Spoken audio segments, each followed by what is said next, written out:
12 sampai 14 itu nanti ada rupa-rupa roh, rupa-rupa karunia rohani maksudnya. Terus nanti Roma 12, satu lagi Efesus 4. Jadi beberapa pasal ini bicara tentang karunia-karunia rohani. Nah, sekarang apa saja karunia rohani itu? Ya, nanti di rumah mungkin bisa ingat-ingat 1 Korintus 12 tadi bicara tentang itu. Nah, salah satunya adalah berkata-kata dengan hikmat, wisdom. Artinya gini,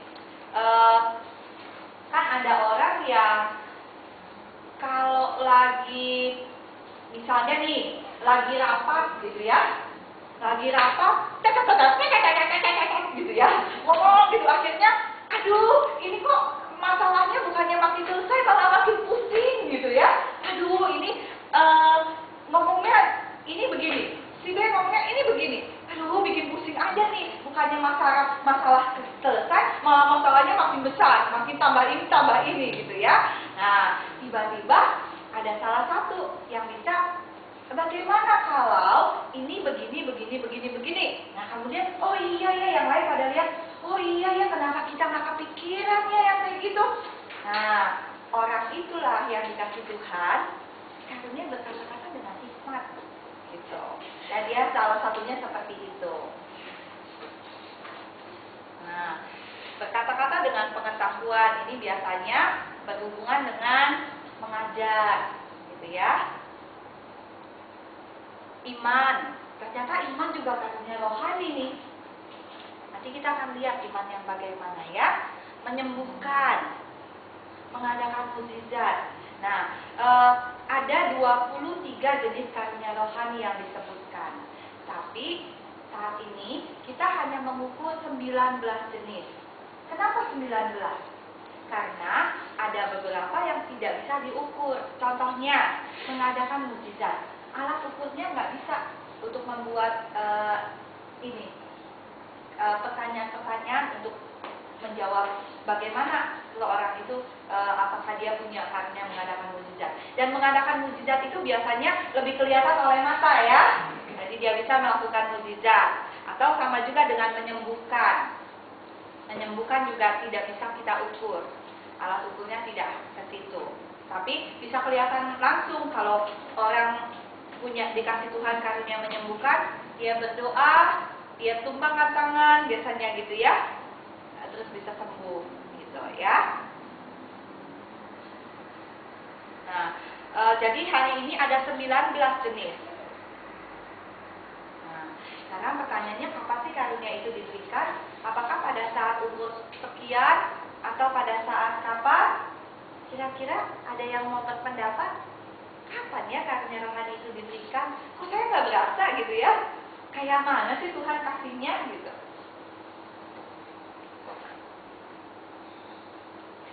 Ini karunia rohani bukan diberikan pada saat kita lahir. Jadi waktu kita jadi bayi, dikasih karunia rohani, bukan di situ waktunya. Nah, kalau yang ini biasanya kita sebut bakat, gitu ya, yang dibawa dari kita lahir. Tetapi saat kita menerima dan percaya, saat kita percaya dan menerima Yesus sebagai juru selamat dan Tuhan kita, saat itulah karunia rohani diberikan. Kenapa? Karena Roh Kudus yang melakukannya buat kita. Namanya juga karunia roh. Ya, karunia roh itu pekerjaannya Roh Kudus. Jadi kita semua dapat. Nanti jenisnya agak-agak mungkin sama, terus ada yang sedikit berbeda gitu ya. Tapi ini semua diberikan oleh Roh Kudus pada saat kita percaya dan menerima Tuhan Yesus secara pribadi. Nah, kalau seperti itu, kalau itu adalah pemberian, maka setiap orang paling tidak memiliki satu karunia rohani.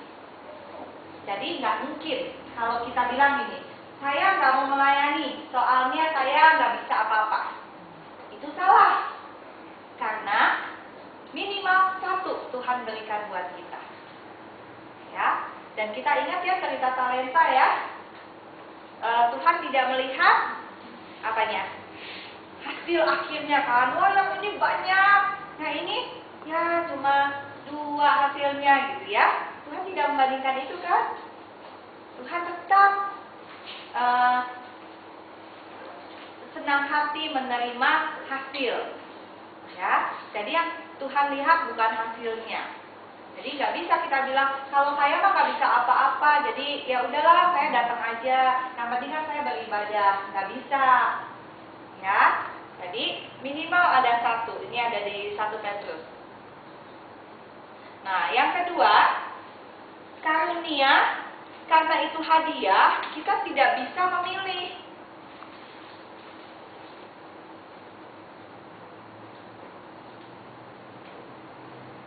Contoh, saya kepengen sekali jadi guru sekolah minggu. Tapi kalau saya ngajar, anak-anak nggak mau denger, katanya ngantuk, gitu ya. Kalau sama cici yang itu atau ibu yang itu ngantuk, sama tante itu nggak enak, ngantuk, nggak tahu cerita apa. Enakan juga sama kakak yang satu itu, wah kalau cerita asik didengarnya, wah kita bisa ingat dengan baik. Terus saya merasa gini, aduh Tuhan, kenapa saya nggak dikasih seperti dia? Saya kan mau jadi guru sekolah minggu, Tuhan. Aduh, gimana nih Tuhan? Tuhan salah nih kasih saya. Enggak begitu. Ya, karena ini adalah pemberian, karena sifatnya adalah pemberian, kita nggak bisa milih. Tuhan, saya mau yang itu, saya nggak mau yang ini, gitu ya. Dan kita juga nggak bisa bilang ini salah nih ngasihnya, salah, nggak bisa. Jadi apa yang Tuhan kasih itu hal yang benar, hal yang paling tepat buat kita. Nanti tinggal bagaimana kita mengasahnya, bagaimana kita membuat itu menjadi sesuatu yang lebih efektif, lebih menghasilkan, lebih ini gitu ya. Nah, terus yang ketiga, karunia rohani menunjukkan panggilan dan rencana Tuhan buat kita.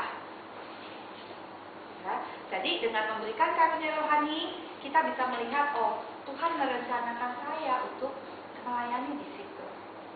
Jadi karunia rohani ini terkait dengan rencana Tuhan. Yang keempat, nah kita udah punya nih karunia rohaninya. Kita udah tahu karunia rohani kita. Misalnya karunia rohaninya adalah mengajar tadi ya. Nah, tapi kalau kita tidak pakai karunia rohani itu dengan kasih, tidak dilandaskan dengan kasih, itu nggak sesuai dengan kehendak Tuhan.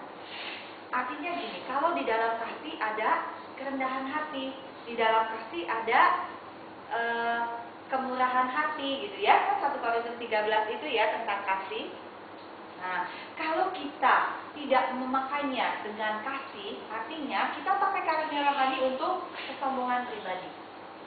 Jadi saya bisa bilang begini, lihat dong saya, kalau ngajar tuh kalau saya rame, kamu aduh anaknya bolos melulu, kamu belajar dong dari saya, mesti lihat saya. Nah, itu artinya kasihnya saya di mana? Saya mulai menjudge orang gitu ya. Bukannya saya melihat hal itu membantu dia, tapi saya malah bilang, kamu payah dah kamu mah gitu ya. Lihat dong saya. Atau Tuhan berikan saya kemampuan bernyanyi yang bagus. Nah, itu saya pakai bukan buat kesaksian, tapi buat orang mesti dengar nih suara saya nih. Bagus gitu. Ya, motivasinya lain gitu. Ya, jadi karunia nanti apa juga yang kita dapat nanti, kita udah tahu nih, kita harus ingat, kita pakainya harus berdasarkan kasih. Mau tahu kasih, 1 Korintus 13 itu banyak. Kasih tidak sombong, kasih itu murah hati, kasih itu lembut. Ya. Nah, yang kelima, terakhir, karunia rohani digunakan untuk apa?